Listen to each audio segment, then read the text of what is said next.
We're here, and as Dr. King would say, the time is always right to do what is right. Invite someone new to come with you. And if each of us invited someone else to join us in whatever activity we love to do, think what a wonderful world this could be. It says you are kind, you are smart, and you are important. I think many times when we reach out to diverse audiences, we need to look for ways to make them feel that way.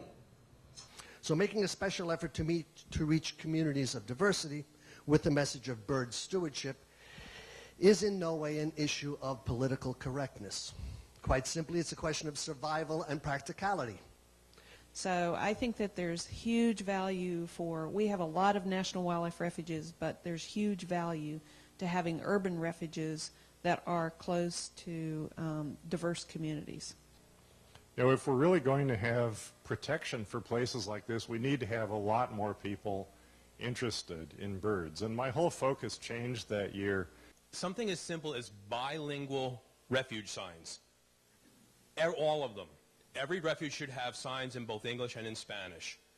The future of birding is kids. If you get the kids, you get the adults. And birding in this country, for all of us, can change very quickly. The real change, the change that really matters, is going to come from you. You want to take birding out of that stereotype of, little old women. You want to make it fashionable. You want to make it look, cool. So again, my strategy really isn't teaching to leave ego behind. Because what we do when we try to force kids to learn all the birds that we learn, when we try to force kids to like birds, they may not even like the birds. The birds are simply a vehicle. So ego and loss of ego is a very important thing. Mentoring is very important.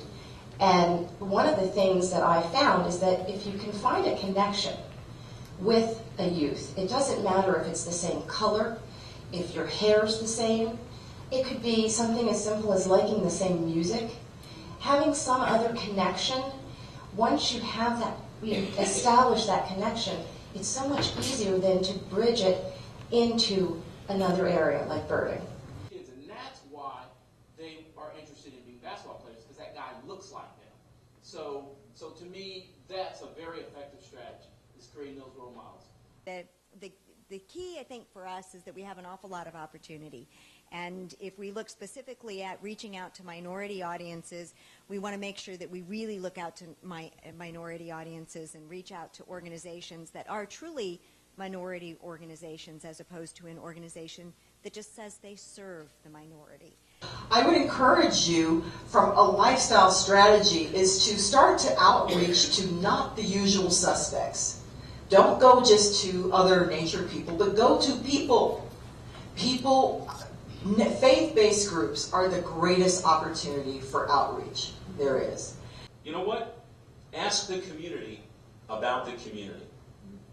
As Anita said and others, go to our churches, go to minority churches, go to faith-based organizations, go to the local chapters of the National Urban League, the NAACP, LULAC, the Organization of Chinese Americans, the National Congress for American Indians.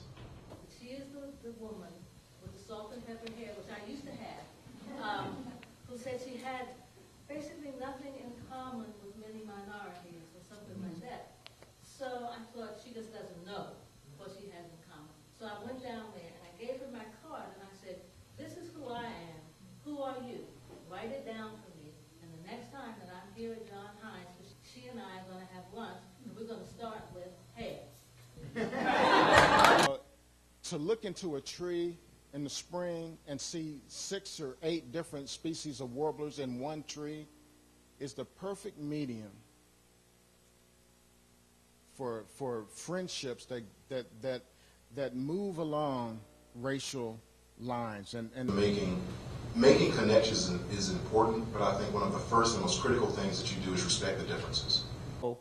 And I think that if we consider not looking at ourselves too much, then we can see everybody for what they really are, and everybody's all right as far as I'm concerned. All the Shorebird Sister School stuff that the Fish and Wildlife Service has, which is really the only bird curriculum that the service has that it invented and put together itself, is all in English and in Spanish. If you're doing Latino outreach programs or you want to, these donated books can be made available to you as well. So go to Black Swamp Bird Observatory's website. The information about Donate the Kia is there. You can donate a book or contact us about your program, and we would be so pleased to be able to send these books to you for your And if you look on the birdday.org website, there is a directory of bird education resources. You can put your resources up on the web.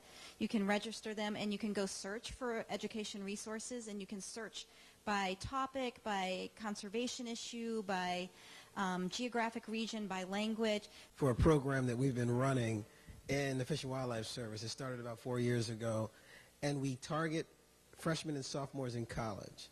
And I want to give you a website. Take a look at that website. It's www.fws.gov/northeast/youth. I want to challenge you not to always go out and take this great bird picture. I want you to go out and take the great birding picture. So anybody out there who can get that picture, anybody out there who can get the picture that says, we inspire all people, I want it. But I do want to challenge us today. I do want to challenge us. This is for my white birding friends. This is for my Hispanic, Latino birding friends, and this is for my black birding friends. If you don't bird with somebody of a different color, do that. Just the barriers are broken by the young people themselves, and starting from where they stand.